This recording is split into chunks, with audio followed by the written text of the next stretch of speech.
What's going on, guys? Welcome back to my channel, and today I'm going to be reviewing The Curse of La Llorona, the newest film in the Conjuring universe. And this film was directed by Michael Chaves, or Chaves.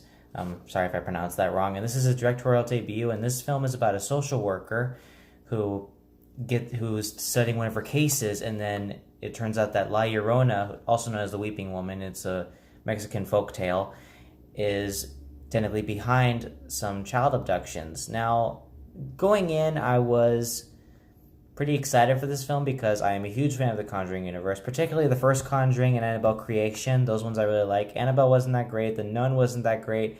So I really wanted to see what new light this film could bring to that franchise. And after seeing it, I can say that this film was pretty bad. Yeah, it was pretty bad. I cannot believe that they actually did another bad Conjuring film.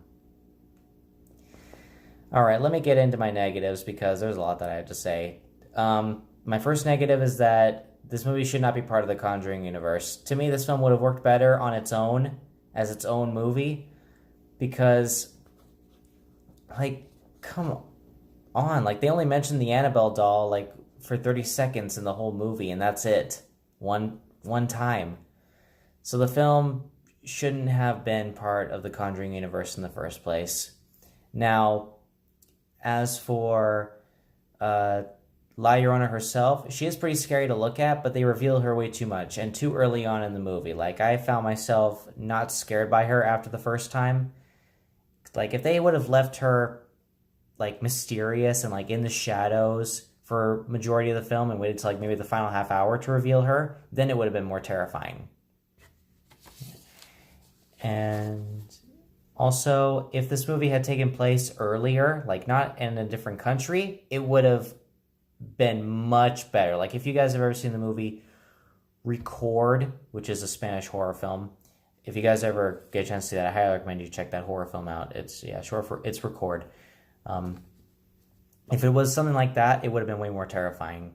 And the opening scene, takes place in like the 1670s. So if it took place then this film would have been much better. And in all Spanish, this film would have been fantastic. Would have been great. But in the end, this movie was rather disappointing for me.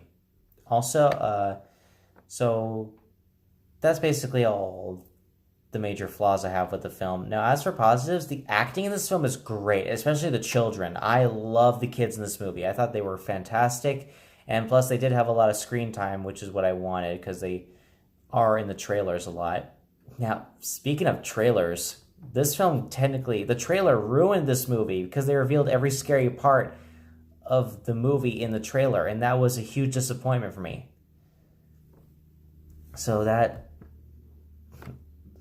I thought there was a bigger surprise here, but there wasn't.